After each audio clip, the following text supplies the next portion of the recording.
to it then. I'm going to introduce our next speaker. His name is Kanerva. So he's actually a former Canadian military officer and humanitarian worker specializing in post-conflict and humanitarian disaster situations. He served domestically as well as in Egypt, Iraq, South Sudan, Somalia, Somaliland, Uganda, and Kenya. Returning home from a 6-month peacekeeping mission in the Middle East in 1990, Alan knew that something was wrong. What followed was his journey and his ultimate understanding of post-traumatic stress, and more importantly, how people could overcome it. Today, Alan is the training director at the Research and Recognition Project based in Corning, New York. The R&R project is headed by Dr. Frank Ork, a former Cornell University professor and one of the world's leading experts into evidence-based interventions that cure PTSD. Alan trains licensed mental health care practitioners in a new neurological intervention, the Reconsolidation of Traumatic Memories Protocol, or the RTM protocol. This has a greater than 92% success rate curing PTSD without drugs and without the client reliving the traumatic experience in as little as 3 90-minute RTM protocol sessions. Alan will be conducting 20 5-day RTM protocol trainings across North America in 2019, starting in Parkland, Florida later this month. Alan demonstrates the falsehoods and dangers associated with words like disorder and illness, the costs associated with post-traumatic stress, that post-traumatic stress can be cured, and there is a life after a traumatic experience. So please give a warm welcome to Alan Kanerva.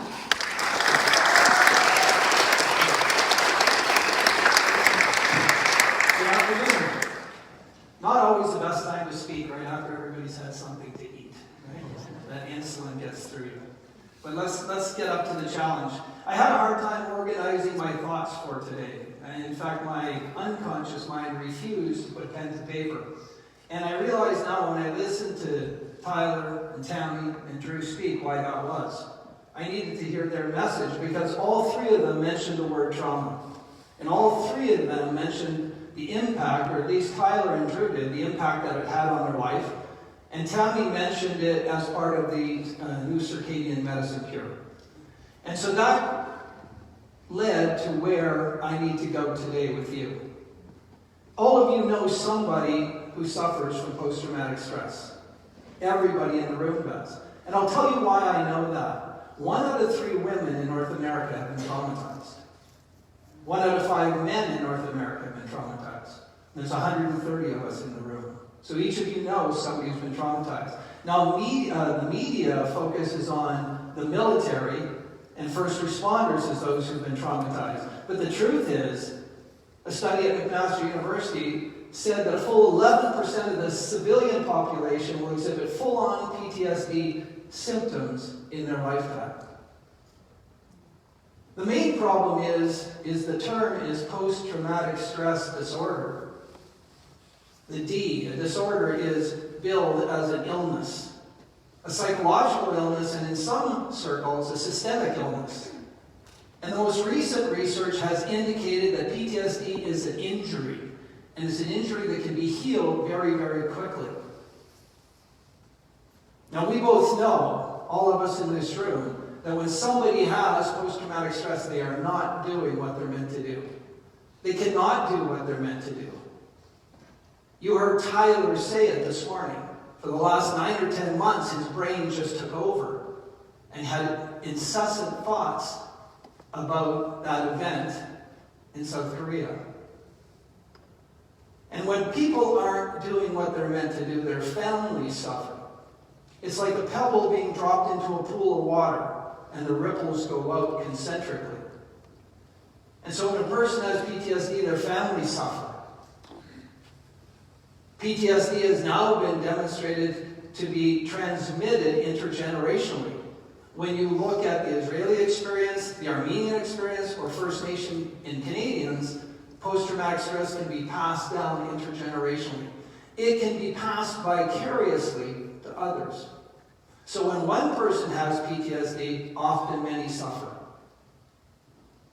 When people and families suffer, the communities they live in suffer. And the organizations they serve suffer. When a police officer has post-traumatic stress and does not put up their hand, to be treated because of the term disorder. They do not want to be stigmatized. That impacts the readiness of their organization. That impacts their ability to perform when they're in the line of duty.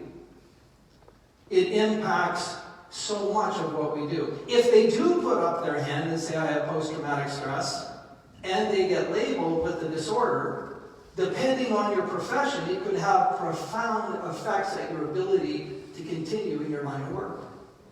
Not to mention the cost, the economic cost. You know, a person goes on long-term or short-term and then long-term leave and is medicated because of post-traumatic stress. We're into tens of thousands of dollars. We know from economics that the economic multiplier is 6 times. So every dollar you create in the economy, it has an effect of 6 times that. So a person who's not producing beneficially to the economy and rather part of the healthcare system is drawing down on the system and not contributing to the economic multiplier. That's a huge impact. So people suffer, their families and friends suffer, the organizations they serve suffer, and their country and their community suffer. And I would ask you to imagine a world where that didn't happen. That we no longer use the word disorder, we say injury. Because there's a large and growing body of evidence that post-traumatic stress is an injury. It is your mind's perfect reaction in an abnormal situation. That single change, and veterans associations across the world are advocating for this. They want to be injured, they don't want to have an illness, a disorder. That single frame of reference, seeing something differently, will have a profound effect. Right? And then I want you to imagine a world where, because you have an injury, it's safe to put up your hand and say, I need help. And when you need help, you can cure your PTSD in as little as 3 90-minute sessions. So people don't live from the Afghani conflict in 2006, when our first rotations landed on the ground, until 2018, 12 years with PTSD. Where the loss, we sent troops into battle, and the loss from the Afghani experience, the number of suicides is encroaching on the number of people who actively died doing their job in the field. That's not right. In the first responder community in the United States, more first responders take their own lives than die in the line of duty. So imagine that that didn't have to happen anymore. Imagine people regaining their life, doing what they're meant to do. Their families flourish and thrive. Their organizations flourish and thrive. Their communities flourish and thrive. And it is about the people, but let's talk about the economics of that. It's profound. And that's where we find ourselves today. Dr. Bork's work into curing PTSD is nothing short of profound. And he is a rigorous academic professor who has done all his tests to the Independent Review Board standards.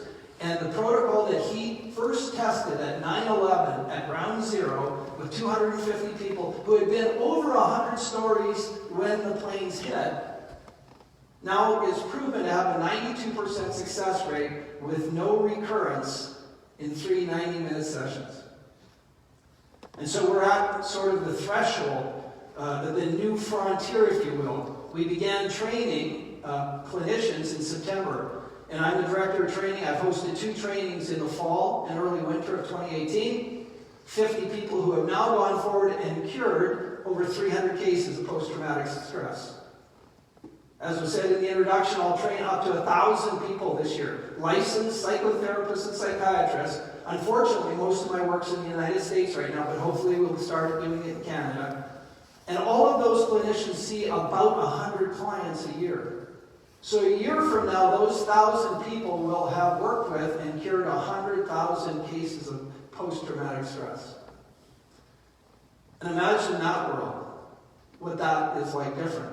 So what I want to solve for is the resistance to going from breakthrough to market adoption.